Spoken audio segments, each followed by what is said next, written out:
Dear students, welcome back. मुझे बताया गया कि आज रात 8 बजे तक ही चैलेंज करने का टाइम है, इसलिए मैंने बहुत हड़बड़ी में इस पेपर को देखा, एनालाइज करने की कोशिश कर रहा हूँ। मैं जितना देख पाया हूँ, कुछ क्वेश्चन चैलेंज करने लायक हैं, कुछ इनवैलिड हैं, और बाकी के चलिए हम लोग डिस्कस करते हैं।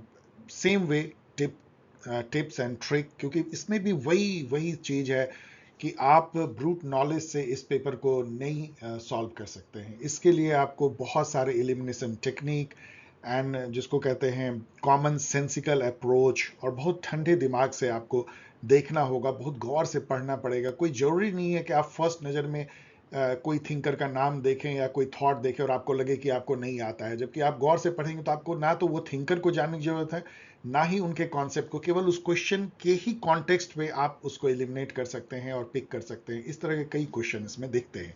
तो चलिए हम लोग शुरू करते हैं। यूजीसी नेट में बात कर रहा हूं पॉलिटिकल साइंस जून 2023 की जो पेपर हुई है वो 2 शिफ्ट में हुई थी। शिफ्ट 2 की बात कर रहे हैं, 15 जून को ये पेपर हुआ था, उसकी पेपर एनालिसिस कर रहे हैं पॉलिटिकल साइंस डोमेन की। चलिए let us start. Question number 1, sorry यहां नीचे है, ऊपर है।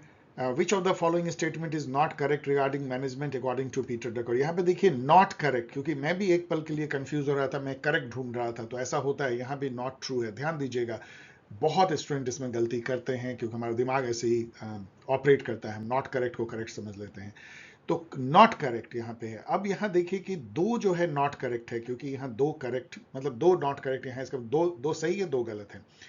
अब पहला ही जो है मैनेजमेंट इज सब्जेक्टिव। यदि आप पीटर ड्रकर के बारे में थोड़ा भी जानते हैं तो आपको पता है मैनेजमेंट बाय ऑब्जेक्टिव, एमबीओ उन्होंने जो है मैनेजमेंट बाय ऑब्जेक्टिव जो है उन्होंने जो है इस पे काफी काम किया, एमबीओ थिंकिंग पे। उनके लिए मैनेजमेंट कैसे सब्जेक्टिव हो सकता है, इसलिए ये तो गलत होगा ही। आप इसको देखिए, management has a specific role to perform. मान लीजिए आप अभी कुछ नहीं समझ रहे, आगे बढ़िए। Management is designated for ordinary citizen also, छोड़ दीजिए, आपको लग रहा है कि सही है गलत है, लेकिन ये इसके बारे में क्या कहेंगे। Management approves the mechanistic model of organisational management. इसको बुरा माना जाता है मैकेनिस्टिक मॉडल, जहां के मैन इज ए मशीन, जैसे टेलर, वेबर, उन सब का जो कॉन्सेप्ट, जो क्लासिकल अप्रोच था, उसको मैकेनिस्टिक मॉडल ऑफ ऑर्गेनाइजेशन कहा जाता है। ड्रकर मॉडर्न एरा के हैं, ये कभी इसको नहीं मानेंगे, ये नियो क्लासिकल से भी आगे हैं।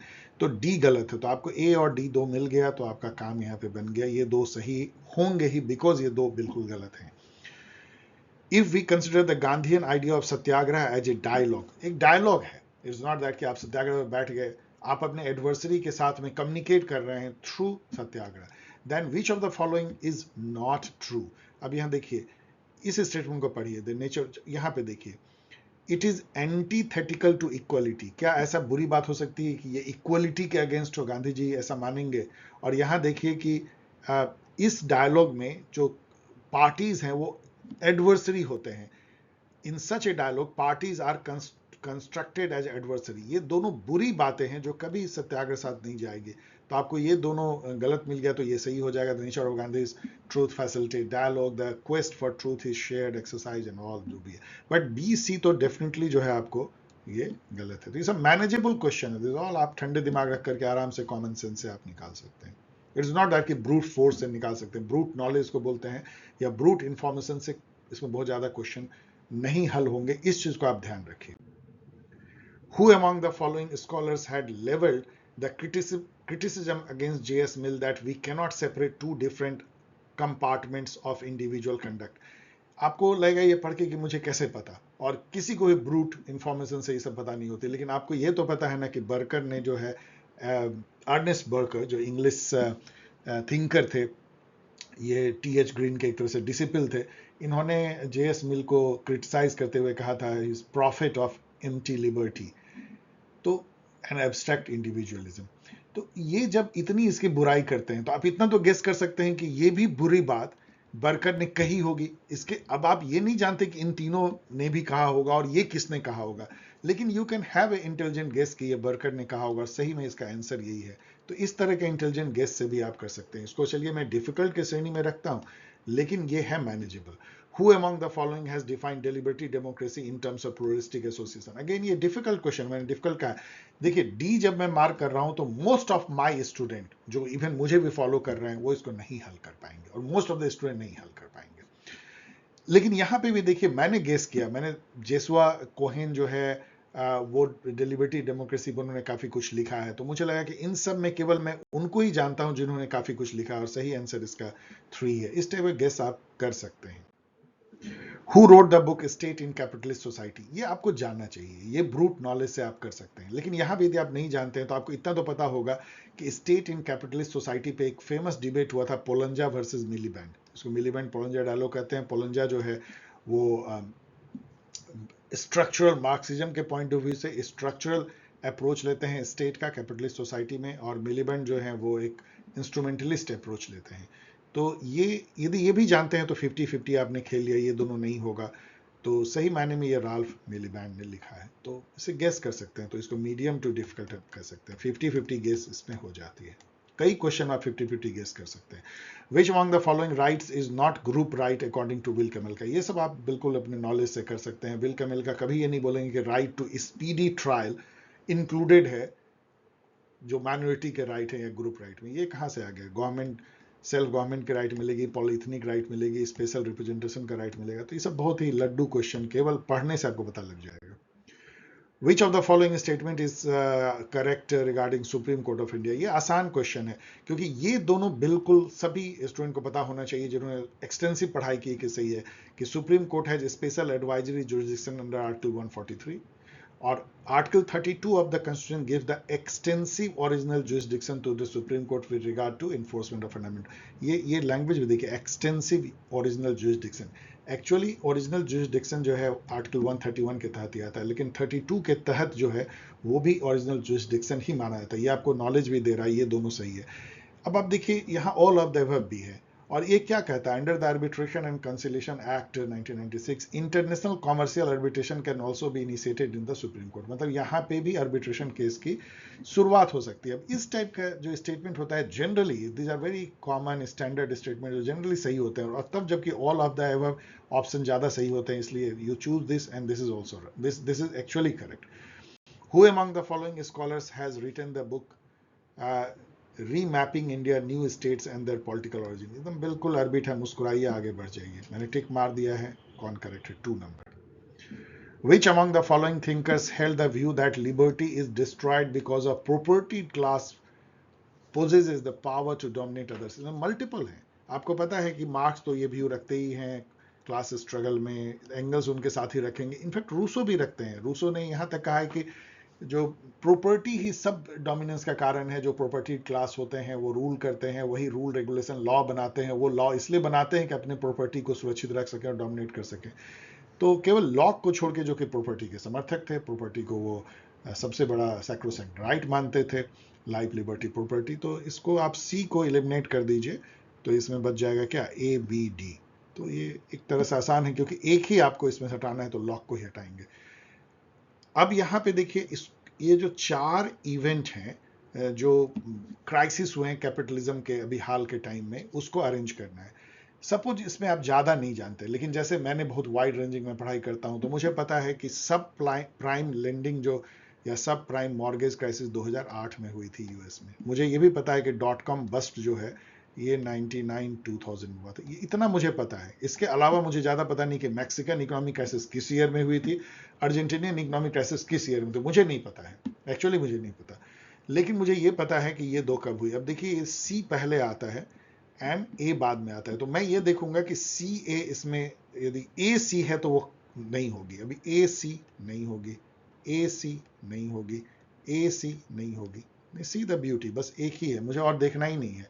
तो इससे मुझे ये भी पता लग गया कि पहले मैक्सिकन क्राइसिस हुई थी सबसे पहले, फिर जो है अर्जेंटीनियन क्राइसिस हुई, और फिर ये सी ए हुआ। तो ये ट्रिक जो मैं आपको सिखा रहा हूं, ये कई क्वेश्चन में आपको क्रोनोलॉजी में काम आता है। Which of the following website is a comprehensive website of Citizen Charter of Government of India? ये आप सबको जानना चाहिए, मुझे भी जानना चाहिए, लेकिन मुझे भी पता नहीं था और आपको भी पता नहीं होगा, इसलिए क्वेश्चन बन जाता है डिफिकल्ट, क्योंकि सिटीजन चार्टर आपके सिलेबस में है और एनआईसी ने इस पे एक वेबसाइट बनाई है। मैंने इस वेबसाइट को देखा भी, goichartersnic.in। Difficult. Which of the following statement represent the impact of globalization on terrorism? Represent यहाँ नॉट नहीं है, क्या क्या है? अब यहाँ देखिए कि ये सभी हैं, और इसमें एक नहीं भी हो सकता है, दो नहीं भी हो सकता है. Globalisation has permitted exchange of ideas and goods which is exploited by terrorist group, बिल्कुल सही है. The internet has allowed terrorist to recruit new followers, सही है. New technology allow terrorist to operate at highly distributed network, सही है. Insurgent and terrorist group in the Iraq and Syria have not build, यहाँ देखिए, sophisticated IED, मतलब improvise explosive devices despite global access. ये statement देके इन्होंने आपको मदद कर दी, ये कभी सही नहीं है. They have built actually, you also know. तो डी को यदि आप निकाल देंगे तो क्या बच जाएगा, ए बी सी. अब बिल्कुल आसान बन जाता है फिर ये question.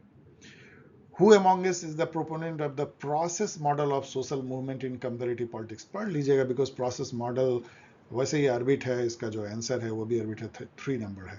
Who among the following political thinker reformulated the principle of realism by Hans Morgenthau? ये सब लड्डू क्वेश्चन है, हम लोग सब जानते हैं कि जे आंटिकनर ने रिफॉर्मुलेट किया था. यहीं पे क्यों ना उसको भी याद कर लीजिए कि सुजान मिलर ओकिन ने रिफॉर्मुलेट किया था रॉल्स के प्रिंसिपल ऑफ जस्टिस को फेमिनिस्ट पर्सपेक्टिव से. Who among the following, 14 number question तो ये तो हो गया. 15 नंबर पढ़ रहा हूँ. Arrange the following chapters of Leviathan in correct sequence. ये जब एग्जाम दे के आए थे मेरे स्टूडेंट तो बहुत परेशान थे कि कैसे ये इन्होंने क्वेश्चन पूछ दिया. एक तो ये क्वेश्चन इनवैलिड हो चुका है. क्यों? क्योंकि यहाँ पे देखिए ए, ये 2 जगह इन्होंने ए दे करके अपना ही कबड़ा कर लिया और ये क्वेश्चन हो गया इनवैलिड. आप इसको चैलेंज कर दीजिएगा कि ये इनवैलिड है. लेकिन इस क्वेश्चन को क्रैक भी किया जा सकता है बिना जाने हुए. मैंने भी इसके चैप्टर वाइज तो मुझे याद नहीं है कौन पहले कौन बाद में, लेकिन आप देखिए इसमें से कि सबसे पहले यदि आप वो लेवाइथन लिखेगा तो हॉब्स जो है जो बातें करेगा वो ह्यूमन सेंस कॉन्शियसनेस की करेगा, तब इमेजिनेशन. पहले आपको सेंस होगी तब आप इमेजिन करोगे, और लास्ट में ही रीजन और साइंस की बात आएगी, इवन स्पीच इमेजिनेशन के बाद आएगी. तो ए से शुरू होगा और सी से अंत होगा. ये आप गेस कर सकते हो कि ए सी ऐसा होगा, और एक ही ऑप्शन इसमें ए से शुरू होता है और सी से अंत होता है ही नहीं, और यही इसका सही ऑप्शन भी है. आपको जान के आश्चर्य भी होगा और खुशी भी होगी कि इस तरीके से आप क्वेश्चन को क्रैक कर सकते हैं बिना ब्रूट नॉलेज के. लेकिन ये इनवैलिड हो चुका है, आप इसको चैलेंज कर दीजिए. Which period of evolution of public administration is referred at the exploratory period? ये मेरे लिए भी एक सरप्राइज क्वेश्चन था, बिकॉज इस पीरियड को हम लोग ने कभी गौर से देखा नहीं है कि जब शुरुआत हुई थी जो स्टडी ऑफ एडमिनिस्ट्रेशन नाम के आर्टिकल से 1887 में, तो 1910 जहाँ से कि टेलर ने साइंटिफिक मैनेजमेंट देना शुरू किया, उसके बीच में क्या हुआ था. तो ये बहुत अच्छा क्वेश्चन है क्योंकि ये आपको बताता है कि वो एक्सप्लोरेटरी पीरियड था. मतलब एक तो डाइकोटमी क्रिएट हो चुकी थी, लेकिन पब्लिक एडमिनिस्ट्रेशन सर्च कर रहा था कि किस तरह से हम इसको एकेडमिक्स में पढ़ा सकते हैं, क्या इसके प्रिंसिपल हो सकते हैं. It's a good question. Exploratory period we must know and remember, लेकिन ये डिफिकल्ट है. Which of the following commissions या committee recommended for the establishment of Lokpal and Lokayukta for the first time? तो ये आसान है क्योंकि फर्स्ट एडमिनिस्ट्रेटिव रिफॉर्म कमीशन जो 1966 में बैठी थी, जिसके चेयरपर्सन पहले मोरारजी देसाई और फिर कौन थे, हनुमंथैया, चेक कर लीजिएगा. तो उन्होंने इसको रिकमेंड किया था. वैसे मैं अभी मेमोरी से थोड़ा मैं बोल रहा हूँ, इसको चेक भी कर लीजिएगा आप लोग. मुझे लगता है यही इसका आंसर सही यही है. ये सब कमेटी के बारे में जान लीजिएगा. सांता नाम कमेटी, आगे आप एग्जाम दे रहे हैं, एंटी करप्शन कमेटी जिसके बेसिस पे सीबीसी बनी है. एडी गौराला कमेटी 1951 में ही बन गई थी. सेकेंड पे कमीशन तो खैर. आइए 18 नंबर क्वेश्चन देखते हैं. Who said the truth is not that the spirit of conflict and conquest is at the origin and in the centre of the western nationalism. Western nationalism को इस तरह से एब्जॉर्व करना, मतलब उनको नहीं उसकी बुराई करना, और इसका आंसर है रविन्द्रनाथ टैगोर. ये पचता नहीं, इसलिए मैंने क्वेश्चन मार्क लगाया. मेरे अनुसार से विवेकानंद होना चाहिए जिन्होंने कि इस तरीके से वेस्टर्न नेशनलिज्म की बुराई नहीं की थी. लेकिन रविन्द्रनाथ टैगोर जो कि एक आर्डेंट क्रिटिक थे, ट्रेंचेंट क्रिटिक थे वेस्टर्न नेशनलिज्म के, वो ये कहेंगे, और इस पर रिसर्च कर लीजिए यदि आपको लगता है, और शायद आपको ये चैलेंज करने लायक क्वेश्चन मिल जाए. Gramsci hold the view that, वैसे गांधी जी भी इसी तरीके की व्यू रखते हैं कि वेस्टर्न नेशनलिज्म एक वायलेंस पे बेस्ड और डिविजिव एजेंडा पे बेस्ड जो है कॉन्सेप्ट है. ये क्वेश्चन मैं इसको भी अर्बिट और डिफिकल्ट के नहीं रखता. इस तरीके से प्रोग्रेस और बिकमिंग को ग्राम्शी के आइडिया और कॉन्सेप्ट को इतनी डिटेल में मैंने भी नहीं पढ़ा है, और जनरली स्टूडेंट नहीं पढ़ते, इसलिए डिफिकल्ट है. इसका आंसर सभी है, तो बस इसको एक बार पढ़ लीजिए जिससे कि आगे के आने वाले एग्जाम में आपको कुछ फायदा हो जाए. Arrange the writing of B R Ambedkar in a chronological order. अब ये इतना डिफिकल्ट है, कौन याद रखता है, आई डोंट नो। मैं तो याद नहीं रख सकता हूँ, लेकिन मेरे कई स्टूडेंट याद रखते हैं, इसलिए इसको मैं डिफिकल्ट कह रहा हूँ, ऑर्बिट तो नहीं कह सकते, क्योंकि मैं हमेशा कहता हूँ कि अम्बेडकर, मार्क्स, गांधी जी, इन सब के बुक को तो प्लेटो, एरिस्टोटल, तो कुछ के तो आप कर भी नहीं सकते हैं। प्लेटो के बुक का जरूर कर सकते हैं, एरिस्टोटल के बुक का तो क्रोनोलॉजी भी डिफिकल्ट है, तो कुछ के क्रोनोलॉजी जरूर जो है जॉन रॉल के पता होने चाहिए, कुछ कुछ थिंकर जो सेमिनल जो उनके क्रिएशंस हैं, इसे आप बर्लिन के पता होने चाहिए। तो चलिए, डिफिकल्ट है। चौथा 4 नंबर इसमें सही है। The justification for humanitarian intervention lies in, ये मेरे कुछ स्टूडेंट ने मेल भेजा कि सर ये चैलेंज करने लायक है, लेकिन मुझे नहीं लगता है चैलेंज करने लायक है, क्योंकि इसमें देखिए क्या है, ह्यूमैनिटेरियन इंटरवेंशन बेसिकली क्या है। जैसे श्रीलंका में मान लीजिए तमिल और सिंहली में सिविल वॉर हो रहा है, और इंडिया जो है वो अपने तमिल को बहुत मारा जा रहा है, तो वहाँ पे हम रसद पहुँचा रहे हैं और वहाँ हवाई जहाज से हम गिरा रहे हैं। ऐसा किया था इंडिया ने, स्पेशली श्रीलंका ने चीख पुकार मचाई थी कि हमारे नेशनल सॉवरेनिटी का हनन है, लेकिन लोग ह्यूमैनिटेरियन ग्राउंड पे इंटरवीन करता है।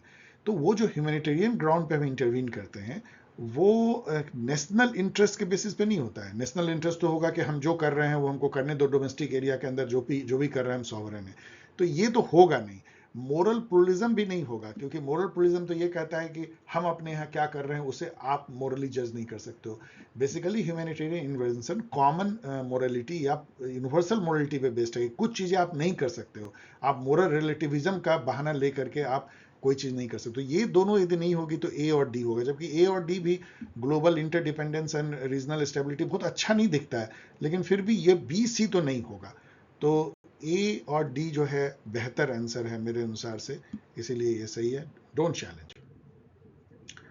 यहां पे देखिए ये वाले में इसको आप आसानी से कर सकते हैं, क्यों? क्योंकि Indian constitution corner stone of a nation तो कौन नहीं जानता है, पॉलिटिकल साइंस स्टूडेंट के ग्रैंडविल ऑस्टिन ने लिखा है। तो डी का 4 से जो है आपका चलिए 3, एक तो एलिमिनेट हो जाता है।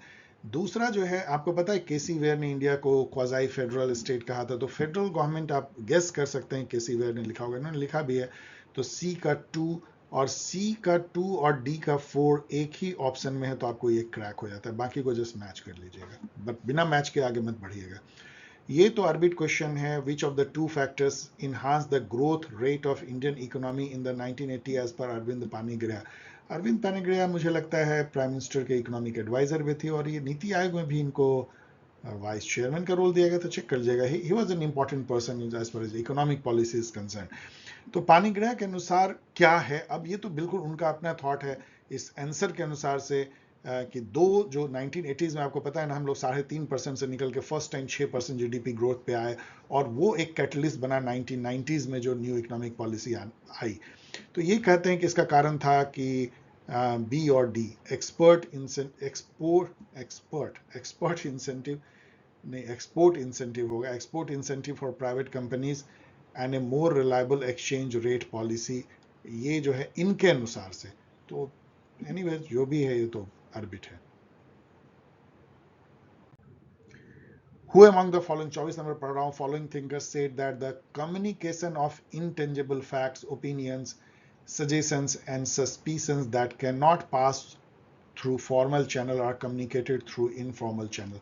तो कम्युनिकेशन को इतना इंपॉर्टेंस देने वाले और इनफॉर्मल चैनल से जो कम्युनिकेशन होता है, टी स्टॉल पे, ऑर्गेनाइजेशन में, मैं कह रहा हूँ कैंटीन में, पानी पीते हुए, लॉबी में, उसको इनफॉर्मल चैनल कम्युनिकेशन कहते हैं। कई लोग, कई थिंकर्स उसको जो है ग्रेप वाइन भी कहते हैं, जो कई क्वेश्चन में पूछा जाता है, ग्रेप वाइन। फॉर्मल कम्युनिकेशन क्या हुआ, ऑफिस सर्कुलर निकली, नोटिस निकली, लेकिन उससे बहुत तेजी से जो है इनफॉर्मल चैनल से जो इन्फॉर्मेशन है वो फैलती है। तो ये कहने वाले चेस्टर बर्नार्ड थे, और ये आप गेस कर सकते हैं। कम्युनिकेशन पे बहुत ज़्यादा फोकस शिफ्ट हुआ, वन में भी ये क्वेश्चन मैंने डिस्कस किया था। Arrange the following events of US constitutional development in ascending order, पहले कौन हुआ पहले, यहाँ भी आप जो है वो pair A B B C कर सकते हैं। आप ये तो समझ सकते हैं कि पहले जो है आर्टिकल ऑफ कन्फेडरेशन हुआ होगा, उसके बाद ही जो है फेडरल काउंसिल या फेडरलिज्म पे कुछ भी होगा, तो इसीलिए सबसे पहले बी हुआ होगा, तब फेडरल काउंसिल बनी होगी, बिल ऑफ राइट्स, और लास्ट में आपको बताओगे 14th अमेंडमेंट। तो ये तो बहुत आगे के अमेंडमेंट है, सबसे लास्ट में हुआ, तो बी फर्स्ट में और डी लास्ट में, केवल एक ही ऑप्शन में है, यही सही होगा। तो आप ये गेस कर सकते हैं। 26 नंबर क्वेश्चन देखिए, who has stated that if life were the objects slaves and brute animals might form a state. इसका मतलब क्या होता है कि जीवन जो है सिंपली किसी और ऑब्जेक्ट की तरह होती है, मतलब उसमें और कोई क्वालिटी नहीं होता, रीजन एंड रैशनैलिटी ये सब नहीं होती, तो कोई भी जो है ब्रूट एनिमल उसमें भी लाइफ है और स्लेव वो भी जो है वो स्टेट बना सकते हैं। तो इस टाइप का व्यू रखने वाले बिल्कुल आप गेस कर सकते हैं, मैंने भी गेस ही किया, मुझे भी पता नहीं था कि ये एरिस्टोटल ने कहा है। लेकिन क्यों? क्योंकि वो जो है रीजन पे आधारित स्टेट, जो कि एक तरीके से बहुत ही उन्नत कम्युनिटी है पीपल की, और वो इसलिए है कि इंडिविजुअल के पास सोचने की क्षमता है, वो रीजन जो है आर्गुमेंट कर सकते हैं और उस बेसिस पे एक वो हाईएस्ट इथिकल कम्युनिटी बना सकते हैं, जिसको उन्होंने स्टेट कहा, जो यूडेमोनिया या फ्लरिशमेंट को जो है इंश्योर करता है। तो इस टाइप की बातें कहने वाले एरिस्टोटल ही हो सकते हैं। I guessed and it was correct. अब ये देखिए कि नाम का मेंबरशिप के लिए क्या क्राइटेरिया होना चाहिए। इसमें यदि यहाँ पे आप आएंगे तो या तो एक गलत है या दो गलत है, तो हम गलत पे ज़्यादा ध्यान देंगे। The country should support national independence movement, ठीक है, जनरल लगता है। The country should be A member of multilateral military alliance, कभी नहीं, कोई मिलिट्री अलायंस में होगा तो ये कभी नहीं होगा। तो बी को आप निकाल दीजिए कि बी नहीं हो सकता है, तो इससे आपका ये खत्म हो गया। तो ए अपने आप में करेक्ट हो गया। सी डी केवल पढ़ेंगे। The country should have adopted an independent policy based on a coexistence of state, बिल्कुल सही है। तो आपको सी सही लग रहा है तो डी बिल्कुल गलत होगा, और है भी गलत। If the country has granted military bases to a foreign power, कभी नहीं, ये ग्रांट कर ही नहीं सकते यदि आप नॉन अलाइंड है, तो इसीलिए डी गलत हो जाएगा। तो आपको जो है A and C is correct. आसान क्वेश्चन है ये, बिल्कुल आर्बिट है, क्योंकि ये थिंकर हैं और किस बेसिस पे फॉरेन पॉलिसी डिटरमिन होती है उनका अपना कॉन्सेप्ट है, इसको मैच करने आया है। आई डोंट थिंक कि इसमें कोई भी ऐसी है कि डिस्कस किया जाए। इसका आंसर मैंने टिक कर दिया है। यहाँ पे आप लकीली जो है शिफ्ट वन में भी ऐसा था कि आप केवल इस बेसिस पे कि सेक्सुअल पॉलिटिक्स केट मिलर ने लिखा है बुक, आप इसको क्रैक कर लेते हैं। बी का वन एक ही में है और लकीली आप क्रैक करते हैं, क्योंकि बाकी तीन बहुत ही डिफिकल्ट है। लेकिन चलिए, चूंकि आप क्रैक कर लेते हैं तो इसको बिना आगे पढ़े हुए मत जाइएगा। और जो भी स्टूडेंट इसको क्रैक किए होंगे जरूर मुस्कुराए होंगे कि एक से कैसे क्रैक हो जाता है। Which of the following agreement does not outline country specific emission target but emphasizes on climate change mitigation? ये थोड़ा, यदि क्लाइमेट चेंज को आप जो कॉन्फ्रेंस है उसको यदि आप ट्रैक करते हैं, यदि आपने पढ़ा है, तो आपको पता होगा कि क्योटो प्रोटोकॉल ही केवल एक ऐसा था जिसमें legally binding target emission, fossil fuel के इमिशन का रिडक्शन कर दिया गया था। जो पेरिस क्लाइमेट अकॉर्ड हुआ उसमें नेशनली डिटरमिन्ड कंट्रीब्यूशन एनडीसी का कॉन्सेप्ट आया कि खुद ही आप बता दीजिए कि आप कैसे कुछ करेंगे जिससे क्लाइमेट चेंज मिटिगेट हो सके। और ये भी आया कि हम 2 डिग्री से कम जो है टेम्परेचर प्री इंडस्ट्रियल टाइम से उससे ऊपर बढ़ने नहीं देंगे। तो ये बिल्कुल पेरिस क्लाइमेट एग्रीमेंट की बात हो रही है, क्योंकि मॉन्ट्रियल प्रोटोकॉल तो सीएफसी जो ओजोन होल है उसको रोकने के लिए थी, और लॉ ऑफ सी से इसका मामला सीधा नहीं है। और क्योटो प्रोटोकॉल में तो कंट्री स्पेसिफिक इमिशन टारगेट दी गए थे, इसलिए क्वेश्चन आसान है। Given below two statement, one is levelled A and other reason R there is a significant ideological difference between political party in a polarized multi-party system with a strong dose of dogmatic radicalism.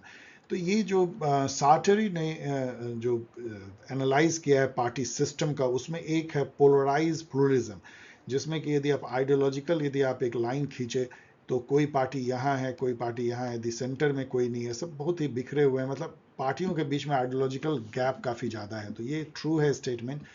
Political coalition in polarise multi party system are viable, एकदम उल्टा है। कैसे viable होगा? यदि ideological इतना ज़्यादा difference होगा तो कोलिशन, पॉलिटिकल कोलिशन संभव नहीं हो पाता है, तो ये फॉल्स हो जाएगा।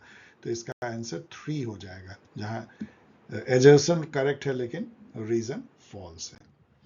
32 देखिए, विच of the following statement given by जुआन लिंज एंड अल्फ्रेड स्टिपेन आर ट्रू? तो इसको आप पहली बार पढ़ेंगे तो आपको लगेगा ये आर्बिट क्वेश्चन है, लेकिन डियर स्टूडेंट ये आर्बिट नहीं है। क्यों?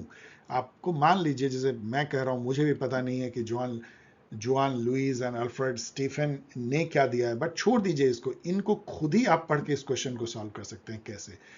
यदि आपने वाइड रेंजिंग पढ़ाई की, जैसे मैं करता रहता हूँ, both civil society and political society are complementary to each other. Even Gramsci ने भी ऐसा कहा है, कई थिंकर ने कहा है। Civil society and political society complementary है इच अदर, तो ए तो होगा ही। The complementarity is always recognise. मान लीजिए आपको पता नहीं है, यस और नो छोड़ दीजिए। Rule of law is the condition for consolidation of democracy, कौन बोलेगा नहीं? तो सी जरूर होना चाहिए। रूल ऑफ लॉ से ही डेमोक्रेसी इनफैक्ट स्ट्रेंथन होती है। रूल ऑफ लॉ सुनने में लगता है कि हाँ हमारे यहाँ भी रूल ऑफ लॉ है, हमारे यहाँ भी रूल ऑफ लॉ इतनी बड़ी बात है। कानून के नज़र में राजा और रंग बराबर, अमीर और गरीब बराबर। आप सोच के देखिएगा कि क्या ये इतना आसान है इसको लाना? नहीं है आसान। तो रूल ऑफ लॉ मतलब कि डेमोक्रेसी डिपेंड हो गई है, तो सी को आप इंक्लूड कर लो। अब आइए डी को देखिए। मॉडर्न कंसोलिडेटेड डेमोक्रेसी, जो एकदम फ्लरिशिंग कंसोलिडेटेड डेमोक्रेसी है प्योर मार्केट इकोनॉमीज ओनली। अब ये इतना आउटलैंडिश है, ऐसा कभी हो सकता है कि कंसोलिडेटेड डेमोक्रेसी में केवल प्योर मार्केट इकोनॉमीज हो? No no. तो डी को एक्सक्लूड कीजिए और सी को इंक्लूड कीजिए। अब देखिए डी है, खत्म कीजिए, और सी जरूर होना चाहिए, इसमें सी नहीं है। इन दोनों में सी है, तो देखिए ए सी ई और बी सी ई। तो आपको डिसाइड किस में करना है? ई तो सही है ही, आपको केवल डिसाइड करना है कि बी सही है या ए सही है। तो ए हम लोगों ने देखा कि ये बहुत सही स्टेटमेंट है कि both civil society and political society complementary. तो आप ए के लिए जाइए और आसानी से आप क्रैक कर सकते हैं। ये क्वेश्चन तो बहुत आसान इसलिए है, नेक्स्ट क्वेश्चन 33 कि limited franchise was introduced by which of these acts, ये कह रहे हैं। और यहाँ पे देखेंगे तो लिमिटेड फ्रेंचाइजी क्या, गवर्नमेंट ऑफ इंडिया एक्ट तक तो फ्रेंचाइजी बहुत आगे बढ़ चुकी थी, इंडिपेंडेंस एक्ट में भी। तो जो लिमिटेड वे में दिया गया था, जो म्यूनिसिपल एंड कुछ उस टाइप के, और वहाँ भी वो नॉमिनेट होते थे, प्रॉपर्टी क्लास नॉमिनेट करते थे, ये इंडियन काउंसिल एक्ट से दिया गया था। 34 नंबर क्वेश्चन देखिए। ये एकदम बिल्कुल अर्बिट है, क्योंकि कॉन्सेप्ट जो हैं वो भी कॉन्सेप्ट बिल्कुल सही हैं, जो इंस्टीट्यूशनलिज्म के हैं, रैशनल चॉइस इंस्टीट्यूशनलिज्म के क्रिटिक हैं, then study of institutional change, and then origin of sociological institutionalism. लेकिन इसमें जो थिंकर्स हैं वो बहुत कम मेरे स्टूडेंट ने या किसी ने भी देखा होगा, तो बिल्कुल अर्बिट है। 3/3 मैंने टिक मार दिया है। और इसमें पढ़ लीजिए, इतना डीप यदि पूछेंगे तो या तो आप नहीं बना पाएंगे या गेस करेंगे, इसमें तो गेस भी करना डिफिकल्ट है। Which among the following statement is true about JP Narayan, मतलब Jayaprakash Narayan, plan of reconstruction of Indian polity? ये डिफिकल्ट है लेकिन इसको मैनेज किया जा सकता है। वैसे इसका जो आंसर इन्होंने दिया है ए सी डी, मतलब he wanted to revive swaraj from below, and the Gram Sabha would be the basis of grassroots democracy, and this would also involve establishing an organic link amongst the different. लेकिन ये क्यों छोड़ दिया? the basic unit of political organization would be gram panchayat? I couldn't understand। ये पूरा यदि common sense पे चले तो वो भी इसमें आना चाहिए, लेकिन इसका सही आंसर ये है, इसलिए मैंने इसको डिफिकल्ट श्रेणी में रखा है, क्योंकि कोई भी इसमें कंफ्यूज करेगा कि इसमें से किसको हम छोड़ें, क्योंकि सभी स्टेटमेंट सही लगते हैं, कॉमन सेंसिकल लगते हैं। Arrange the following events conference of public administration in chronological order. तो ये आप क्रैक कर सकते हैं, अगेन उसी फॉर्मूला पे। आप देखिए, हम सबको पता है कि पहले फिलाडेल्फिया कॉन्फ्रेंस हुआ था, और उसमें ही बहुत सारे जो उस समय में पब्लिक एडमिनिस्ट्रेशन के जो इश्यूज थे उसको उठाया गया था, और फिर 1968 में फर्स्ट मिनोब्रुक कॉन्फ्रेंस होता है। तो पहले ए हुआ, बी हुआ। अब ए बी देखेंगे तो यहाँ बी ए है तो ये कट गया, यहाँ पे बी ए है ये भी कट गया, यहाँ पे ए बी है और ए बी है, तो दो जो है आपने 50-50 गेम यहाँ पे खेल लिया। अब यहाँ पे देखिए कि इन दोनों में ये कहता है कि पहले सबसे पहले ए हुआ और ये कहता है सबसे पहले डी हुआ है। अब आप देखेंगे कि publication of element of administration, गुली उर्विक कितने पहले हुए हैं? इन सब के बहुत पहले हुए हैं, मतलब ड्वाइट वॉल्डो हो चाहे फ्रैंक मैरिनी हो, ये सब तो 70s की बात है, तो इसलिए उर्विक तो उसके काफ़ी पहले हैं, तो डी से स्टार्ट होगी। तो डी से स्टार्ट होने वाला इन दोनों में एक ही है, तो आप आसानी से इसको क्रैक कर सकते हैं। इस तरीके से जो टिप्स मैं लगातार बता रहा हूँ, आप देख सकते हैं किस तरीके से आप क्वेश्चन को क्रैक कर सकते हैं बिना 100% नॉलेज के, और वो यदि आप नहीं करेंगे तो आप क्रैक नहीं कर सकते UGC net. According to Kautilya, which among the following 6 methods of foreign policy is applied by the would-be conqueror to the element of the circle of state? उन्होंने 6 गुना कहा था, जिसमें संधि, समसराय, द्वैधी भाव और यणा, आसना, ये सब आता है। उसका इंग्लिश में यहाँ पे है। अब यहाँ देखिए या तो चारों होगा या एक नहीं होगा। तो रिमेनिंग नॉन वायलेंट कभी कौटिल्य के थॉट में नहीं आएगा, वो तो रियलिस्ट थे। तो मेकिंग पीस जो संधि है, स्टेइंग क्वाइट ये आसना है, सीकिंग सपोर्ट समाश्रय है, समाश्रया। तो इसलिए ये बी को यदि आप एलिमिनेट कर देते हैं तो क्या बच जाता है, A C D. Which of the following laws rules are restricting the disclosure of official information to the people? तो ऑफिशियल सीक्रेट एक्ट तो है ही जो रोकता है, लेकिन चूंकि आपको इसमें या तो एक या सभी रोकता है, तो एक ही केवल हटाना है बेसिकली, अधिक से अधिक, या नहीं भी हटाना है। लेकिन इसमें फिफ्थ पे कमीशन है, पे कमीशन क्यों रोकेगा कोई ऑफिशियल इंफॉर्मेशन को? इसलिए ए बी सी आपको मिल गया, क्योंकि ये नहीं हो सकता। In which year did the amendment to the constitution extend the Panchayati Raj provision to the scheduled area? ये मैं अपने स्टूडेंट को कहता हूँ हमेशा याद रखो। इसमें भूरिया जो रिपोर्ट है, दिलीप सिंह भूरिया कमेटी रिपोर्ट, वो भी याद रखिए। उसके बेसिस पे पेसा एक्ट ला गया था, provision Panchayati Raj extension to scheduled area, PESA act 1996। तो ये मेरे स्टूडेंट याद भी रखते हैं, तो 1996 आसान है। 40 नंबर क्वेश्चन देखिए, ये भी आसान है क्योंकि इसमें सभी थिंकर और उनके जो कॉन्सेप्ट हैं सब आपको पता होगा। जेपी नारायण को आप संपूर्ण क्रांति से मैच करेंगे तो बी का 4, और बी का 4 में ही आप जो है 50-50 आपका हो जाता है। उसके बाद यदि आप देखेंगे तो आप राम मनोहर लोहिया को चौखंबा मॉडल से आप जोड़ सकते हैं, जो बहुत फेमस क्वेश्चन भी बनता है। तो सी का 2 और सी का 2 तो दोनों में है। तो सावरकर को आप जो है हिंदू राष्ट्र से जोड़ सकते हैं, डी का 3 और डी का 3, और इससे आपका ये जो है सॉल्व हो जाता है। इनफैक्ट डी का 3 आप देखिए क्वेश्चन कितना आसान है कि यदि आप केवल सावरकर का हिंदू राष्ट्र जो सबको पता होगा, तो एक ही ऑप्शन है D3 और ये सीधा क्रैक हो जाता है।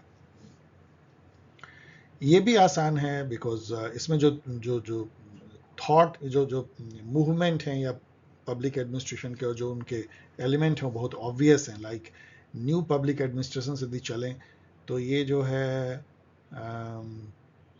क्लाइंट लॉयल्टी नॉर्म्स वैल्यू पे जाती है, तो बी के 4, तो बी के 4 से ही ये सीधा क्रैक हो जाता है, आप यहाँ देख सकते हो।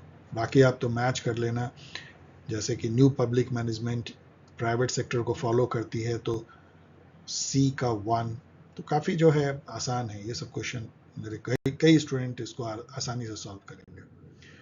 The idealist school of thought in international relation proposed to replace balance of power by, तो आइडियलिज्म जो थी, जो मोरल आइडियलिज्म कहते हैं, वर्ल्ड वॉर 1 और 2 के टाइम में तो इस तरह की बातें करते थे ना कि भाई बैलेंस ऑफ पावर के बदला डिसआर्मेंट करो, यूनिवर्सल पीस लाओ, कलेक्टिव सिक्योरिटी करो। तो इन सब में आप देखेंगे तो secret diplomacy, autocratic rule, war, ये सब जो है आइडियलिस्ट के तो दिमाग में थी नहीं, तो डिसआर्मेंट, शांति, परपेचुअल पीस, कलेक्टिव सिक्योरिटी थी। आसान question. Which of the following are the basic feature of Eric's Hobsbawm theory of nationalism in Europe? इसको शायद आप चैलेंज कर सकते हैं। मेरे एक स्टूडेंट ने भी इस पे कुछ मटेरियल भी मुझे भेजा है, लेकिन उसको मैंने पढ़ा तो उतना कोई डेफिनेट नहीं है। जैसे यहाँ इसका आंसर जो है, आप यहाँ पे देखिए, यहाँ मैंने दिया है, इसका इन्होंने आंसर दिया है बी और सी।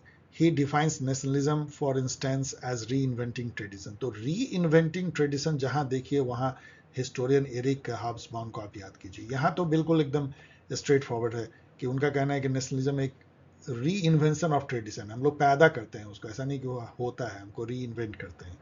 तो बी होगा ही आइडेंटिफाइज पेटी बॉर्जुआजीज, मतलब जो प्रोफेशनल क्लास हैं एज ए ग्रुप, जो कि नेशनलिज्म बेसिकली लाते हैं। सेपरेटिस्ट नेशनलिज्म मतलब कि अपने को दूसरे से अलग करना, इस तरह का।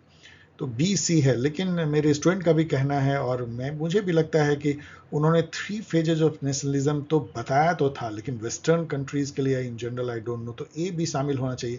और इस पर थोड़ा रिसर्च कीजिए तो ये चैलेंज करने लायक बन सकता है, क्योंकि इसमें ए इंक्लूडेड होना चाहिए, जो इसमें कोई ऑप्शन है ही नहीं। उन्होंने जो बुक लिखा था उसको भी देख लीजिए, नेशन एंड नेशनलिज्म सिंस 1780, कई जगह पूछा जाता है इसको। आप अर्नेस्ट गेलनर एंड जो इमेजिन कम्युनिटी बेनेडिक्ट एंडरसन और एंथनी डी स्मिथ के साथ इसको भी याद कर लीजिए। The logic of collective action explaining the mobilization of interest group in comparative political analysis is given by which of the following scholars? अब ये एकदम ऑर्बिट है, चलिए मैंने टिक मार दिया है, देख लीजिए, पढ़ना है तो और आगे पढ़ सकते हैं। यहाँ पे ये क्वेश्चन थोड़ा सिंडिकलिज्म के बारे में आपको बताता है और आप इसको थोड़ा समझ भी सकते हैं। स्टेटमेंट 1 है the socialist movement developed in France in the form of syndicalism. ये बिल्कुल सही है, और यदि नहीं भी सही है तो आप इस तरह के स्टेटमेंट को आप सही मान सकते हैं, बहुत स्टैंडर्ड स्टेटमेंट है। स्टेटमेंट 2 है syndicalism rejects the idea of class struggle. ऐसा नहीं है, सिंडिकलिज्म जो है वो एडवोकेट करता है और वो मानता है कि क्लास स्ट्रगल होती है। बेसिकली क्या है, लेबर यूनियन जो है सिंडिकेट बनाते हैं और वो चेंज करना चाहते हैं। इंग्लैंड में आप देखेंगे तो वहाँ भी सिंडिकलिज्म हुई है, वो थोड़ा लेफ्टिस्ट था लेकिन थोड़ा ग्रेजुअल, और रिवॉल्यूशन नहीं इवोल्यूशन के थ्रू करते थे, GDH कोल को जो आप एसोसिएट करते हैं। लेकिन कई जगह वो रिवॉल्यूशनरी भी हो गया था, फ्रांस में भी, और वो क्लास स्ट्रगल को मानता है। तो ये जो है फॉल्स है, ये ट्रू है, इसका मतलब ये 3 हो जाएगा। Rajiv Gandhi's participation in at the Six Nation Five Continent Peace Initiative was a campaign. ये डिफिकल्ट है, ये है तो बहुत इंपॉर्टेंट कि 6 नेशन 5 कंटिनेंट पीस इनिशिएटिव जो है न्यूक्लियर डिसआर्ममेंट के लिए था, मतलब कि न्यूक्लियर टेस्टिंग को रोकने के लिए, न्यूक्लियर वेपन के यूज को कम करने के लिए। लेकिन इतना याद रखना मुश्किल है, वो भी उस समय का, तो इसलिए ये डिफिकल्ट क्वेश्चन है। Which of the following statement does not indicate deepening of democracy facilitated by gendering politics in India? याद रखिए कि not है, ये कॉमन सेंसिकल है, एक ही चूंकि चुनना है। Women participating in politics as a community और ए ग्रुप, ठीक है, ये तो डिपेंड करेगा डेमोक्रेसी को। Articulation of political voices of women, women from upper caste carrying out A silent revolution. Upper caste women के प्रॉब्लम को कैसे ये डेमोक्रेसी से जोड़ेंगे? Women getting involve in public sphere, तो इसलिए ये ऑड वन आउट है, आसानी से आप इसको हटा सकते हैं। Chronologically arrange the following books in order of its publication year. अब ये बहुत, मैं बोलूँगा, डिफ़िकल्ट है। वैसे मैंने यहाँ पे सारे बुक का जो है ईयर दे दिया है, तो आप देख सकते हैं कि इसका सही आंसर जो है, लेकिन इसको याद रखना इट्स वेरी डिफ़िकल्ट। लेकिन ये बुक सबको पढ़ लीजिए, उसके थिंकर को भी दो, तो इसे बर्लिन नहीं लिखा है, तो इसको मैं डिफ़िकल्ट और की श्रेणी में रख रहा हूँ। ऑर्बिट तो कहना ठीक नहीं होगा। Who among the following is the author of the critical scholarly memoir Envoy to Nehru? ये भी जब मेरे स्टूडेंट एग्जाम से निकले थे तो इस क्वेश्चन को सभी ने याद किया था, बोले थे क्या डिफिकल्ट क्वेश्चन है Envoy to Nehru। अब यहाँ पे देखिए क्या 50-50 गेम आप ऐसे ही खेल सकते हैं। ये मेमोयर है। मेमोयर क्या होता है, मतलब आपने उस पल को जिया है तब आप लिखते हैं। तो क्या आपको लगता है कि नेहरू के टाइम में रामचंद्र गुहा थे, प्रताप भानु मेहता थे? ये दोनों तो अभी मॉडर्न, अभी के कंटेम्प्रेरी थिंकर हैं इंडिया में, तो ये दो तो सॉरी हो नहीं सकता है। तो आपने 50-50 गेम तो ऐसे ही खेल लिया, मतलब आपने इन दोनों को हटा दिया। अब इस दो में जस्ट आप टॉस करके कुछ भी कर सकते हैं। सही आंसर इसमें ऑप्शन 1 है, लेकिन 50-50 गेम आप खेल सकते हैं बस मेमोयर वर्ड से। यहां देखिए एजर्सन है, economic globalisation promote prosperity and opportunity for all. कौन कहेगा नहीं? यस, वैसे इनइक्वलिटी भी पैदा करता है, लेकिन सबको मौका तो देता है। वैसे अमीर और अमीर हो जाते हैं गरीब, लेकिन यहाँ वो बात नहीं है। प्रॉस्पेरिटी अपॉर्चुनिटी फॉर ऑल तो मिलता है। Economic globalisation promote an open market based economy that brings social and political benefit, ये भी सही है। इस चलते ही सबको अपॉर्चुनिटी मिलती है, तो इसका 1 आंसर सही होगा। Which of the following principles are used to study the attitude of people, that is political culture in comparative politics? बिल्कुल ये जो है ऑर्बिट है, इसको डिफिकल्ट है क्योंकि इन सब को आपको जानना पड़ेगा, तो इसका सही आंसर मैंने जस्ट टिक कर दिया है।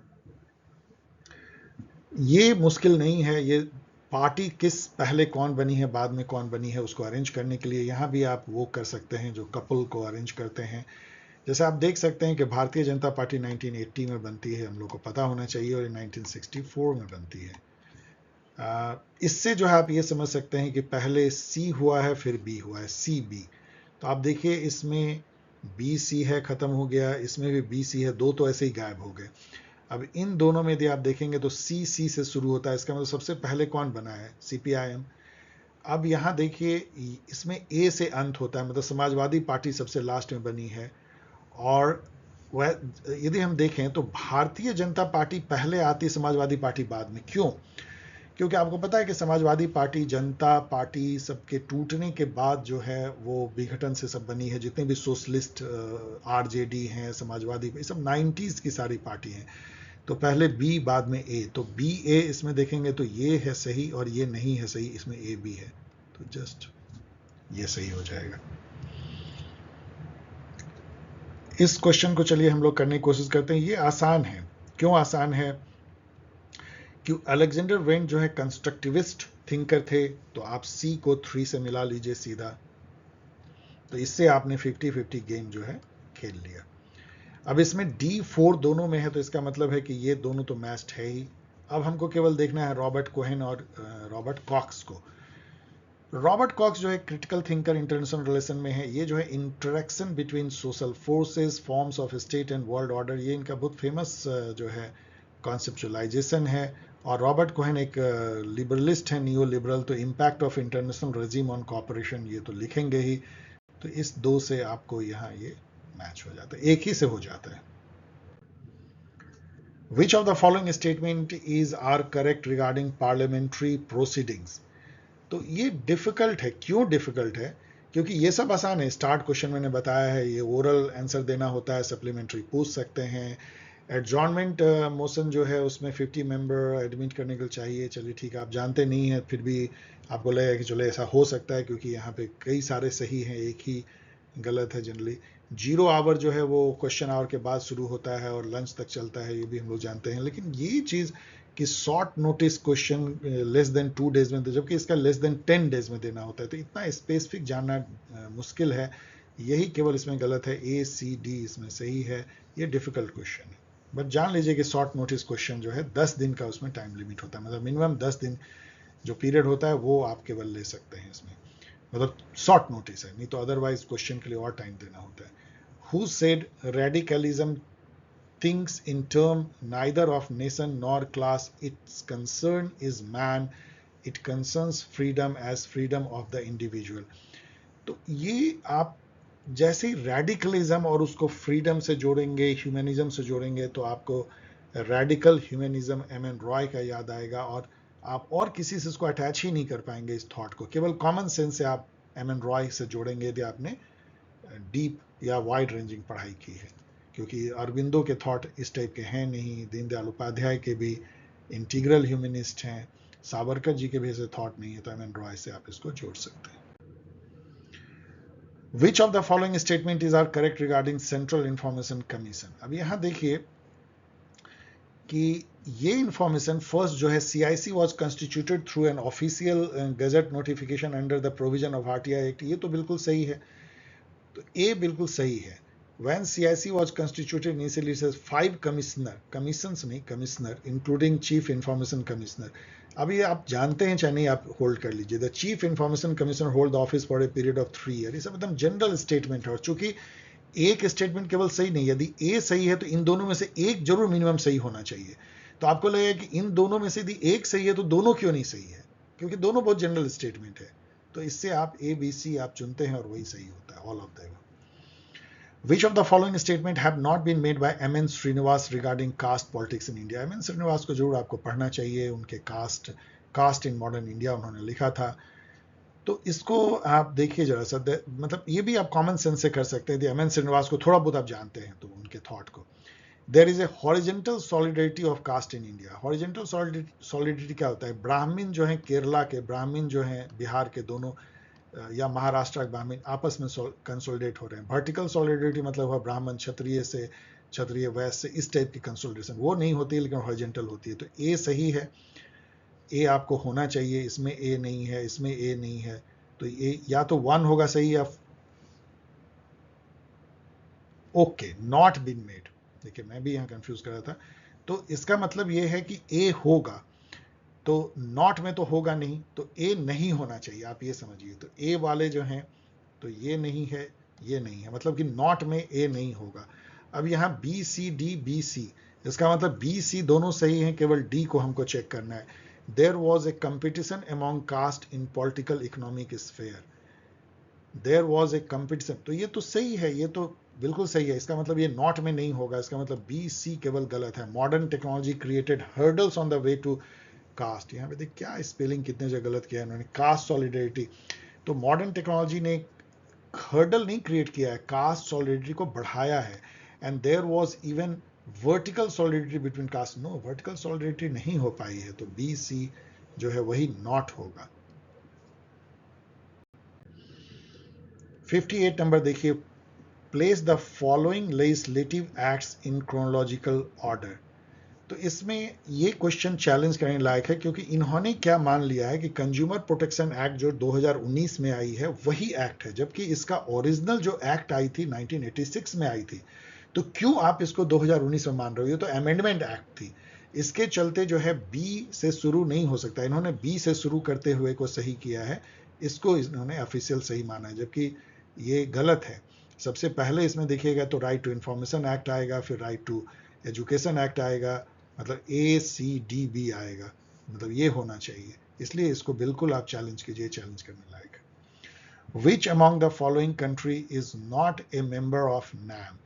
अब ये देखिए, मैंने गेस किया, मुझे नहीं पता था कि बुर्किना फैसो अंगोला ये सब है या नहीं, लेकिन मुझे ही पता था कि साउथ सूडान जो है लेटेस्ट कंट्री बनी है वर्ल्ड में, जो यूनाइटेड नेशन में 193 मेंबर ग्रुप में शामिल हुई। ये मुझे पता है, मेरे कई स्टूडेंट को पता होगी। तो इसका मतलब ये लेटेस्ट जो है या तो बना होगा या नहीं बना होगा। तो NAM ने नहीं शामिल किया है साउथ सूडान को। इसके बहुत ज़्यादा चांस है, क्योंकि जब यूनाइटेड नेशन ने ही 2011 में किया तो NAM एक तरह से डिफंक्ट जैसी भी हो चुकी है, तो हो सकता है उन्होंने नहीं शामिल किया होगा, वैसे भी बहुत सारे प्रॉब्लम चल रहे थे। इसलिए मैंने गेस किया साउथ सूडान, और ये सही है। इसको देखिए, ये जो है ये भी मैंने गेस किया। मैंने कई बार जो है 17 SDG देखा, आपने भी देखा होगा, लेकिन हम लोग याद नहीं करते हैं कि SDG 1 क्या है, 2 क्या है। मैं तो याद नहीं करता, मैं स्टूडेंट नहीं हूँ, लेकिन आपको याद करना पड़ता है। लेकिन यदि याद आपने नहीं भी किया है, तो मैंने हमेशा देखा है कि जो जेंडर इक्वलिटी है या रिड्यूस्ड इनइक्वलिटी, ये सब ऊपर रहता है, मतलब ये सब ऊपर के SDG हैं, और लाइफ ऑन लैंड ये सब थोड़ा नीचे रहती है। तो मैंने ये गेस किया कि लाइफ ऑन लैंड जो है वो 15 नंबर होगा, और अफोर्डेबल क्लीन एनर्जी 10 नंबर होगी, और ये बिल्कुल सही निकली, और उस बेसिस पे मैंने इसको क्रैक किया। तो आप भी इस तरीके से क्रैक कर सकते हैं। ये तो बिल्कुल आसान है। पंजाब 1966 में बनता है, गुजरात 1960 में, लद्दाख तो अभी यूटी बनी है, तेलंगाना 2014। मैच कर लीजिएगा, उतनी की जरूरत भी नहीं है। French finance book black skin white mask include following chapters. अब ये तो बहुत ही डिफिकल्ट है कि, लेकिन इसमें एक तो फिर भी आप गेस कर सकते हैं कैसे। देखिए, साइकोपैथोलॉजी जो है फ्रेंच फाइनेंस की मेन कॉन्सेप्ट है, साइकोपैथोलॉजिकल जो एनालिसिस करना कोलोनियलिज्म के इम्पैक्ट का, और रिकॉग्निशन लैंग्वेज इन सब पे भी है। तो आप सी जरूर होना चाहिए, इसमें सी नहीं है, तो एक तो आप हटा सकते हैं। और इन सब में यदि आप देखेंगे तो ए सी सब में कॉमन है। आप देखिए तीनों में, इसका मतलब ए है और सी है। सॉरी, यहां मारते हैं, चलिए ए और सी। तो आपको केवल ये देखना है कि निग्रो एंड कल्चर होगी या निग्रो एंड रिकॉग्निशन होगी। तो यदि आप फ्रेंच फाइनेंस को थोड़ा बहुत भी जानते हैं तो आपको कल्चर से ऊपर, क्योंकि कल्चर के बेसिस पे वही तो था सिविलाइजेशन कल्चर, तो रिकॉग्निशन वो यूज करते हुए कल्चर के बजाय, तो डी ज्यादा लगता है, तो ACD। तो इस तरीके से आप इसको भी, आपने देखा कि इवन हॉब्स के भी जो चैप्टर थे लेवाइथन के, और ये सब आपको जानने की जरूरत नहीं है, आप खुद ही दिमाग लगा करके ऊपर नीचे करके कर सकते हैं इसे। Who is the author of the book federation versus federal? ये सरप्राइज करता है कि अंबेडकर जी ने कितने तरीके के बुक लिखे हैं, कि सेटर जो है हमेशा एक नई बुक निकाल के ले आते हैं, अंबेडकर ने लिखा है, difficult. According to Mary Parker Follett, which of the following is not a principle of organization in achieving coordination? ये भी आप गेस कर सकते हैं, क्योंकि रेसिप्रोकल रिलेशन वो बताती हैं हमेशा, सर्कुलर रिस्पॉन्स बताती हैं। कंट्रोल की बात मैरी पार्कर फॉलेट कभी नहीं करती, इसलिए ऑड वन आउट है। बाकी चीज ठीक है कि कंटिन्यूइंग प्रोसेस है, अर्ली स्टेज में होना चाहिए। ये तो बहुत आसान है, इसको अरेंज करना है। ये जो कमिटी लोकल गवर्नमेंट की थी, आपको पता है कि ये तो 1977-78 में ही बन गई थी, जनता गवर्नमेंट ने बनाया था। तो बी से शुरू होता हुआ केवल एक ही है। अब देखिए, ये सीधा वो क्रैक हो जाता है। बाकी आपको पता है कि उसके बाद ही आई होगी। जीवी के राव कमेटी 1985 में आई थी, एलएम सिंह भी 1986 में, लाइक दैट। 66 नंबर क्वेश्चन देखिए, ये देखने में तो बिल्कुल ऑर्बिट लगता है, बिकॉज ये कहता है कि रिचर्ड टिटमस की जो इंस्टीट्यूशनल रीडिस्ट्रीब्यूशन मॉडल है इन 3-fold classification of welfare state, मतलब रिचर्ड टिटमस ने जो है 3-fold 3 टाइप के वेलफेयर स्टेट को बताया, उसमें से एक है इंस्टीट्यूशनल रीडिस्ट्रीब्यूशन मॉडल। लेकिन यदि आप इसको गौर से देखेंगे, एंग्लो सैक्सन रेजिम जो इंग्लैंड की है, या जो स्कैंडिनेवियन सोशल डेमोक्रेटिक रेजिम है जो पूरे वर्ल्ड में फेमस है नॉर्डिक रेजिम का सोशल डेमोक्रेसी के लिए, और जो कंटिनेंटल यूरोप है लाइक जर्मनी, वहाँ पे जो कंजर्वेटिव कंटिनेंटल रेजिम है, एंड ऑस्ट्रेलिया, उन सब में हम लोग को पता है कि जो सबसे फेमस वेलफेयर की जो इंस्टीट्यूशनल रीडिस्ट्रीब्यूशन है, मतलब अमीर गरीब के बीच में खाई कम रहे, सबको इक्वली ऊपर बढ़ाएं, ये स्कैंडिनेवियन में काफ़ी स्ट्रांग है। यदि आप ये गेस करते हैं कि शायद यहाँ पे वो लागू होता है, मतलब ये स्टेट कॉरस्पॉन्ड करता है इंस्टीट्यूशनल रीडिस्ट्रीब्यूशन का, तो आप बिल्कुल सही बैंग आप जो है टारगेट कर रहे हैं, और यही सही है। ये नेक्स्ट क्वेश्चन जो है, इसको आप जो 2557 है, इसको आप चैलेंज कर सकते हैं मेरे अनुसार से। यहाँ पे नॉट इनको नहीं देना था। यदि ये नॉट नहीं देते और कहते कि which of the following is included in the list of India's initiative to support US in strategic collaboration since 2001, तो ये सही हो जाता, क्योंकि ये थर्ड जो है जनरली सही है कि यूएस के इस एफर्ट को कि ईरान जो है न्यूक्लियर बॉम्ब ना बनाए, इंडिया या एनपीटी रेजिम से नॉन कंप्लायंट है, इंडिया ने जगह जगह पे यूनाइटेड नेशन में भी 2009 में उसको जो है अमेरिका को सपोर्ट किया है। और ये दो आपको पढ़ के ही लगेगा कि India did not offer support for US anti terrorism mission, और India expressed opposition to President Bush decision to withdraw from नैम एबीएम ट्रीटी। ये तो एकदम आउटलैंडिश है, कैसे इंडिया कर सकता है, और ये भी समझ में नहीं आता। तो और इन्होंने जो है इसका जो आंसर है, इसका आंसर, सॉरी ये मैं गलत मार दिया, यहाँ पे तो आप, यहाँ पे तो सिंपल, ये इसका ऑप्शन है, सॉरी। इन्होंने क्या किया है कि इन्होंने कहा है कि सी केवल आंसर है, जो कि होना ही नहीं चाहिए, उल्टा होता तो आंसर होता, मतलब आप समझ रहे हैं, इंक्लूडेड होता तो सी आंसर होता, इन्होंने सी आंसर मार दिया है, जबकि इसका आंसर जो है शायद ए और बी होना चाहिए यदि ये नॉट लगाते हैं। तो इसलिए ये बिल्कुल चैलेंज किया जाने लायक है, आप इसको चैलेंज कर सकते हैं, कई जगह इसके मटेरियल मिल जाएंगे कि इंडिया किस तरह से वोट किया है यूएस के साथ में ईरान के अगेंस्ट में इस इशू पे। 68 देखिए, who among the following prime minister spoke about India's approach towards US and Soviet Union drifting towards a cold war, as they are our neighbors in Asia and inevitably we shall have to undertake many common tasks and have much to do with each other। ये basically रसिया के बारे में कहा जा रहा है, क्योंकि रसिया का ज़्यादा पार्ट तो एशिया में है। तो ये किस प्राइम मिनिस्टर ने कहा, ये लैंग्वेज भी जो है ना, ये बहुत ही गलत है। इसका हिंदी में जो अनुवाद है वो बिल्कुल सही है, और यहाँ पे कुछ समझ में नहीं आता कि वो क्या कहना चाहते हैं। मतलब ये लगता ये है कि क्यों हम ये सोवियत यूनियन के तरफ कोल्ड वॉर में ड्रिफ्ट कर गए, उसका एक जो है एक्सप्लेनेशन है। अब ये एक्सप्लेनेशन जो है अटल बिहारी वाजपेयी नहीं दे सकते, मनमोहन सिंह नहीं दे सकते, पीवी नरसिम्हा राव नहीं दे सकते। ये क्यों? क्योंकि ये सब कोल्ड वॉर एरा के बाद की लगभग बात है, जब इंडिया यूएस के तरफ एक झुक रहा था, ना कि सोवियत यूनियन एरा के केवल एक प्राइम मिनिस्टर यहाँ दिखते हैं, वो है नेहरू, और वही सही आंसर है, आसान।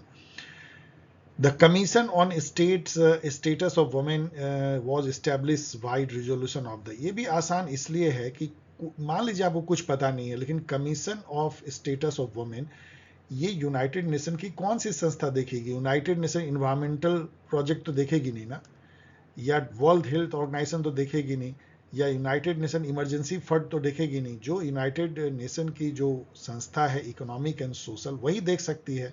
तो आप सीधा गेस कर सकते हैं, और यही सही भी है, इकोसॉक ने किया है, ये इसकी प्रिंसिपल ऑर्गन है, याद रखिएगा। 70 नंबर देखिए, who among the following has written the book public policy making re examined. ये कई जगह मैंने कहा भी है कि ये ड्रॉर ने लिखा है, design for public policy science. तो जब ये तो चलिए, आपने इस कारण से आप टिक मार सकते हैं क्योंकि ये सब बुक को पॉलिसी के कॉन्टेक्स्ट में आप लोगों ने देखा होगा, और कई जगह मैंने बताया, ये पहले भी पूछा जा चुका है यूजीसी नेट में, सब रिपीट क्वेश्चन है। तो यहाँ जान लीजिए कि हैरोल्ड लैसवेल जो कि फादर ऑफ पॉलिसी साइंस कहलाते हैं, उन्होंने लिखा है ए प्रीव्यू ऑफ पॉलिसी साइंस, और थॉमस आर डाई जिन्होंने बहुत फेमस डेफिनेशन दिया है पब्लिक पॉलिसी का, उन्होंने लिखा अंडरस्टैंडिंग पब्लिक पॉलिसी। यहाँ एजरसन देखिए, a prismatic society has heterogeneous structure existing side by side and which are diametrically opposite to each other. तो आपको पता है कि हेट्रोजेनिटी, ओवरलैपिंग, फॉर्मलिज्म, ये सब प्रिज्मेटिक सोसाइटी के फ्रेडरिक्स ने बताए हैं, तो ये ट्रू है। The social change in a prismatic society would be inconsistent, incomplete and unresponsive. तो इस तरह की बात तो कही जा सकती है कि यहाँ पे सोशल चेंज जो है पूरा हुआ नहीं है, इसलिए एक साथ जो है आपको खाप पंचायत भी बगल में देखेगी और पार्लियामेंट भी 20 किलोमीटर दूर पे, बैलगाड़ी नीचे चल रही है, एयरप्लेन ऊपर, इस टाइप के जो है आपको दिखेंगे। कानून में रूल ऑफ लॉ है, लेकिन एक्चुअल प्रैक्टिस में जो है बिल्कुल लोग ऊपर हैं, नीचे हैं, और लोग अपने वो कानून से बड़ा मानते हैं। तो इस टाइप की सोशल चेंज नहीं होने के चलते, तो ये भी ट्रू है, ये इसका कारण भी है, तो 1 ठीक है। 72 देखिए, which among the following is not included in the right to life under article 21 of Indian constitution. तो क्या क्या एक्सटेंड, ये स्विफ्ट 1 में भी इस टाइप के क्वेश्चन थे। तो यहाँ पे भी आप देखेंगे, तो अब यहाँ पे देखिए, राइट टू सुसाइड क्या आप कह सकते हैं कि हमें दी गई। अभी भी सुसाइड जो है वो क्रिमिनल ऑफेंस है, यदि कोई सुसाइड करके बच जाता है तो उस पर केस भी चलाया जा सकता है, आप अपनी जान भी आप नहीं ले सकते हो। तो 2, 3, 4 तो बिल्कुल है, right to privacy, right against public hanging, right to good health. तो 2, 3, 4 तो ये जो हो जाएगा, मतलब इज नॉट इंक्लूडेड, सॉरी मैं अगेन इससे कंफ्यूज कर रहा हूँ, ये इसका है, तो ये आपको जो है इसको ऑड वन आउट है। Which among the following sentences are associated with the notion of equality described by Amartya Sen? अब यहाँ पे थोड़ा लैंग्वेज भी इसका उड़ा हुआ है, हटा हुआ है, लेकिन इसको आप पढ़ करके ही इसको आप कर सकते हैं। इसका सही आंसर BCD है। आप देखिए कि ए क्यों सही नहीं है। The basic capability equality can be the sole guide to the moral good. Equality can not be the sole guide to the moral good. इस टाइप का आउटलैंडिश स्टेटमेंट या डिटर्मिनिस्टिक स्टेटमेंट अमृत सेन कभी नहीं दे सकते हैं, इसलिए ये स्टेटमेंट गलत है। बाकी आप पढ़ेंगे, morality is not concern only with equality, तो यहाँ इस लाइन को भी काट रहा है कि मोरलिटी के कई और डायमेंशंस है। Basic capability equality is partial guide to the part of moral goodness. Again वही बात है, index of basic capability like utility can be used in many different ways. तो ये सब आपको इन जनरल ही आपको लगेगा कि ये सही है और ये सही नहीं है, इसलिए ये आसान बन जाता है। Which among the following statement are associated with Harold Laski. ये भी चैलेंज करने लायक है, मेरे स्टूडेंट ने भी कहा है, मैं भी इससे एग्री करता हूं, क्योंकि ये जो दो स्टेटमेंट है, every state is known by the rights that it maintain, बिल्कुल लास्की ने कहा है। Right in fact are those condition of life without which no man can seek in general to be himself at his best, ये भी कहा, ये दोनों याद भी कर लीजिए। लेकिन ये इनका कहना है, जो जो सेटर हैं, कि उन्होंने जो है बी भी कहा है कि we do not mean by rights the grant of some historic condition possessed in the childhood but lost in the process of time. ऐसा मुझे नहीं लगता कुछ कहा है, मैं नेट पे मैंने खोजने की कोशिश की, नेट भी नहीं बता पा रहा है। मुझे भी संदेह है कि इस टाइप की बातें लास्की ने की होगी, इसलिए आप इसको चैलेंज कर सकते हैं। लेकिन हाँ, ये आप जनरल भी चैलेंज कर दीजिए, वो खोज भी लेंगे। मेरे अनुसार से इसका होना चाहिए ए और सी, ए और सी इसका होना चाहिए था, नॉट ABC। चैलेंज कीजिए। Who has stated that the idea of praxis in most clearly developed in a short 11 paragraph or thesis that Marx has written to himself in 1845?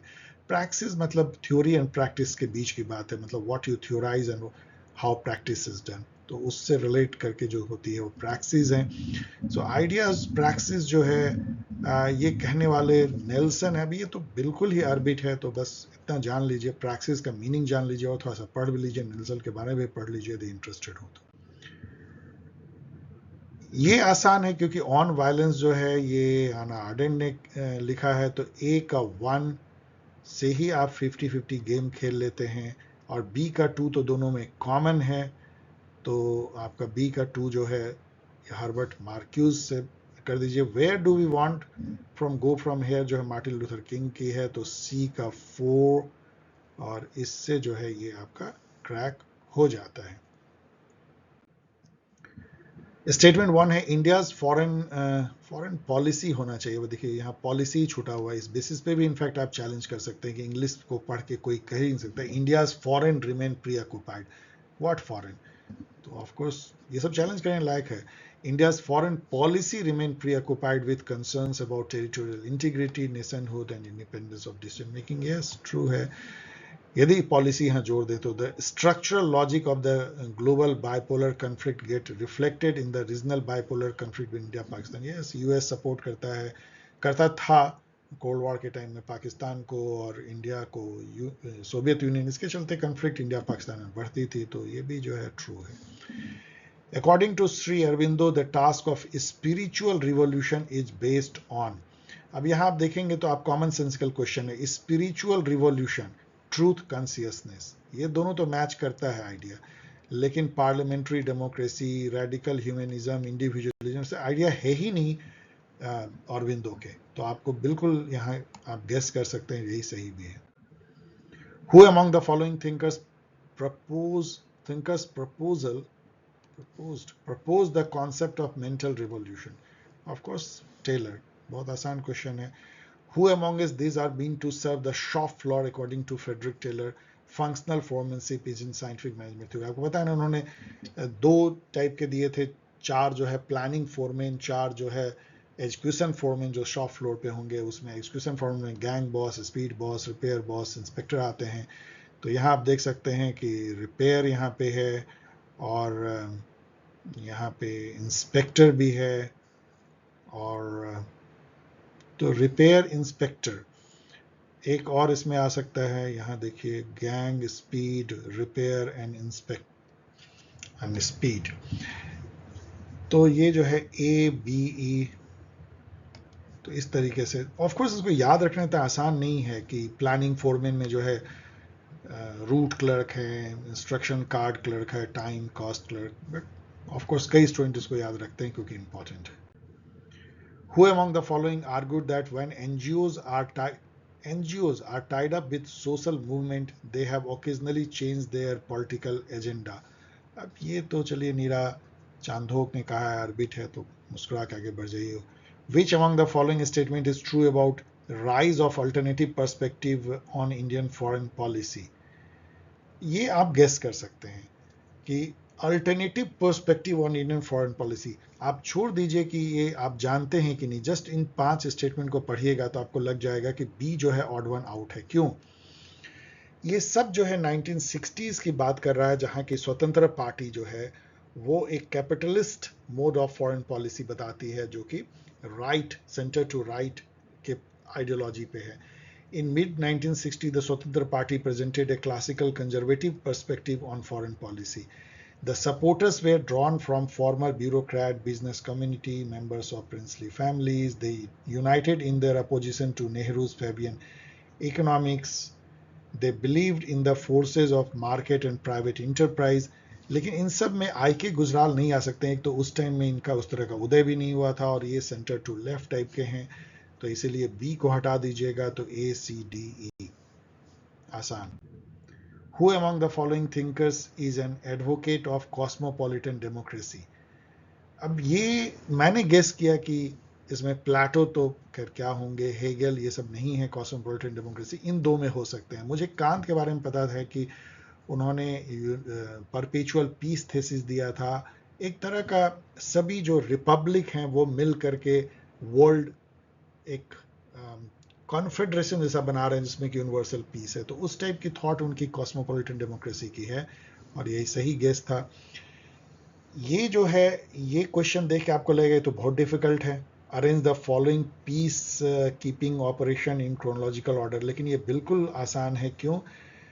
क्योंकि आपको पता है कि रवांडा 1994 में होती है, यूगोस्लाविया 1990s में होती है, दारफुर तो ठीक है, सूडान में, दारफुर कहाँ पे है देख लीजिएगा, तो वो कब हुई है, लेकिन साउथ सूडान जो है वो तो एक कंट्री ही नया बना है, मैंने अभी आपको बताया 2011 में ये यूनाइटेड नेशन में शामिल हुई है, तो यहाँ सबसे बाद बना होगा, तो क्या बी से अंत होता हुआ कोई है, और बी से अंत होता हुआ केवल एक ही है, इसके चलते आपका ये क्रैक हो जाता है।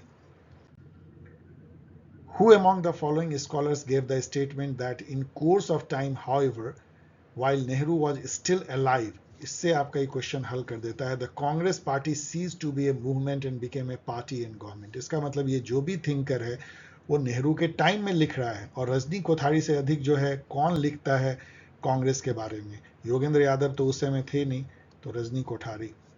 Which of these postulated the introduction of an elected president in the municipality? एकदम अरबिट है, लॉर्ड मायोज रिजोल्यूशन। मुस्कुराइए, आगे बढ़िए।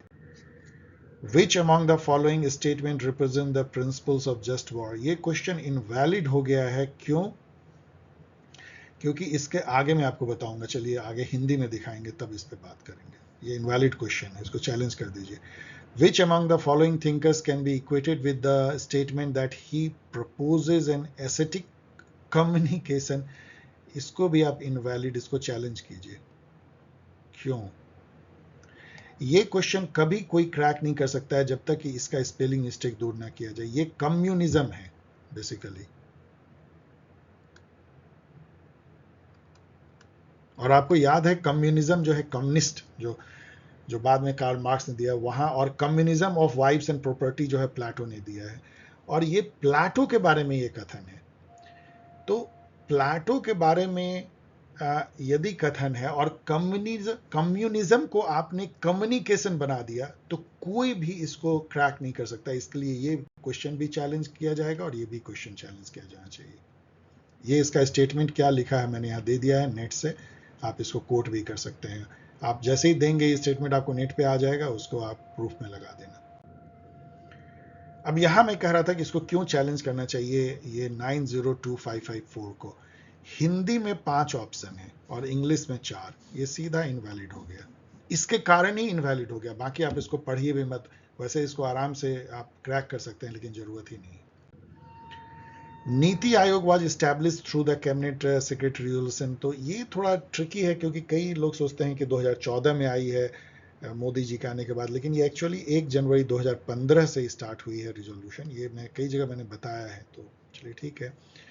Who among the following thinkers hold the view that no citizen should be sufficiently opulent to be able to purchase another and no one so poor as to be forced to sell himself? और ये कहने वाले जो हैं ये Rousseau हैं। ये तो आपको सरप्राइज भी हो सकता है, लेकिन चलिए इसको भी डिफिकल्ट श्रेणी में रख सकते हैं, क्योंकि कई लोग सोचेंगे कि ये कौन कह सकता है ऐसा, लेकिन ये कहने वाले जो हैं वो रूसो हैं।